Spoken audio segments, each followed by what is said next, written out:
Kita sekolah 12 tahun, kuliah 4 tahun, bahkan ada yang sampai ambil S2 atau S3. Tapi, pernah nggak kita benar-benar diajari cara mengelola uang dengan bijak? Kita bisa hafal rumus fisika, paham sejarah dunia, tapi giliran gajian masuk, baru seminggu udah habis. Kita tahu cara cari uang, tapi nggak tahu cara membuat uang itu bertahan dan bermanfaat. Ironisnya, solusi keuangan sering kita cari di buku motivasi barat atau seminar bisnis mahal, padahal jawabannya udah ada dalam Al-Quran sejak 1400 tahun yang lalu. Bukan cuma teori, tapi lengkap dengan logika, prinsip moral, dan panduan nyata dalam kehidupan sehari-hari. Masalahnya, ilmu keuangan dalam Al-Quran ini jarang banget diajarkan secara utuh.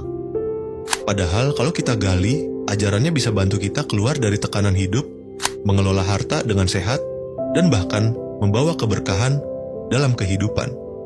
Langsung aja kita bahas.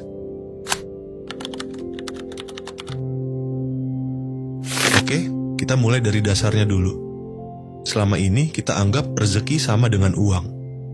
Padahal dalam Al-Quran, kata rezeki itu maknanya luas banget. Rezeki itu bukan cuma isi dompet atau saldo rekening, tapi bisa berupa waktu, kesehatan, relasi, ide, kedamaian hati, bahkan udara yang kita hirup. Contoh nyatanya, orang yang kerja keras 12 jam sehari tapi nggak pernah tenang, terus bandingkan dengan orang yang penghasilannya biasa saja, tapi hidupnya damai, keluarga harmonis, dan badannya sehat. Secara angka mungkin kalah, tapi secara rezeki bisa jadi jauh lebih kaya. Dalam surah Al-Baqarah ayat 3, Allah menyebut orang bertakwa sebagai orang yang menginfakkan sebagian dari rezeki yang kami berikan. Artinya, rezeki itu segala bentuk pemberian Allah yang bisa dimanfaatkan. Bukan cuma materi. Logikanya begini, kalau kita sempitkan rezeki hanya sebagai uang, maka kita akan mudah stres, iri, atau merasa gagal saat tidak punya banyak. Tapi kalau kita pahami rezeki itu luas, kita bisa lebih bersyukur dan lebih stabil secara mental. Jadi, bab pertama ini ngajarin kita cara berpikir yang sehat tentang harta. Supaya kita nggak selalu mengejar angka, tapi juga sadar akan nikmat yang sering kita lupakan.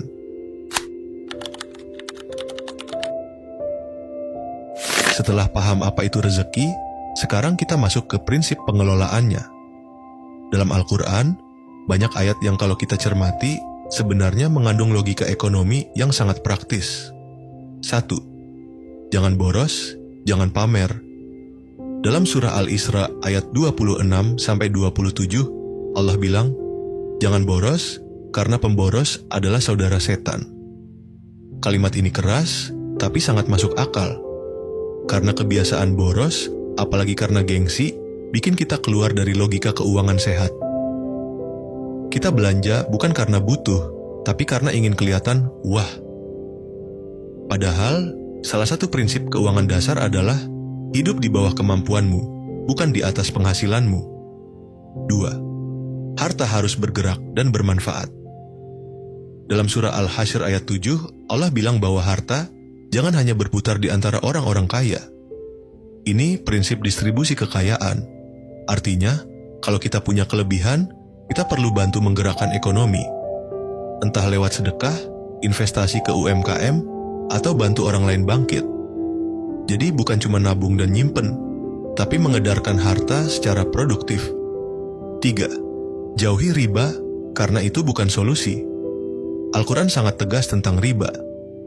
Bahkan dalam surah Al-Baqarah ayat 275 disebutkan bahwa orang yang terjerat riba seperti orang yang kerasukan setan karena tekanan pikiran.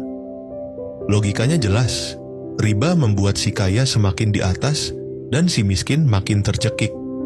Sistem ekonomi jadi timpang, utang jadi lingkaran setan, dan masyarakat makin gak stabil. Makanya Islam lebih mendorong konsep kerjasama, bagi hasil dan usaha produktif. Prinsipnya, uang harus tumbuh lewat kerja nyata, bukan lewat memeras orang lain.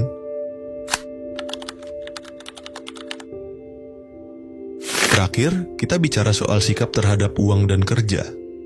Ini yang kadang sering dilupakan. 1. Kerja. Itu ibadah, tapi harus jujur.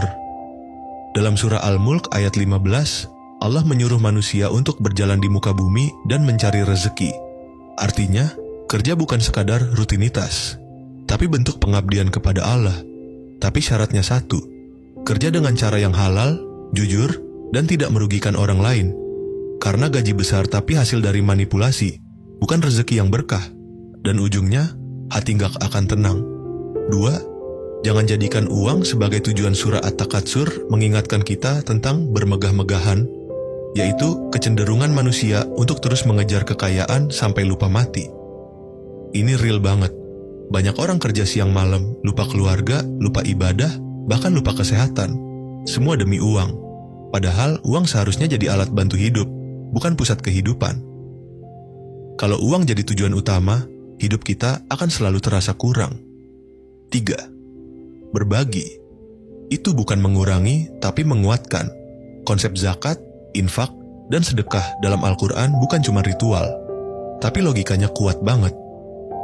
Bayangin kalau semua orang mau menyisihkan sebagian hartanya buat yang butuh, pasti lebih sedikit konflik sosial, kriminalitas turun, dan roda ekonomi bawah ikut jalan. Dan menariknya, dalam surah Al-Baqarah ayat 261, Allah menggambarkan sedekah itu seperti benih yang tumbuh jadi pohon lebat. Artinya, harta yang dibagi malah bertambah manfaat dan keberkahannya. Itulah tadi ilmu keuangan dari Al-Quran yang jarang diajarkan secara utuh. Al-Quran itu bukan cuma kitab ibadah, tapi juga buku panduan hidup yang luar biasa lengkap, termasuk urusan finansial. Dan semua prinsipnya bisa kita pahami dengan logika yang masuk akal, aplikatif, dan menenangkan jiwa. Jadi, kalau kita mau keuangan kita sehat, stabil, dan penuh berkah, pelajari, pahami, dan jalankan ilmu keuangan Qur'ani ini. Terima kasih sudah menonton video ini.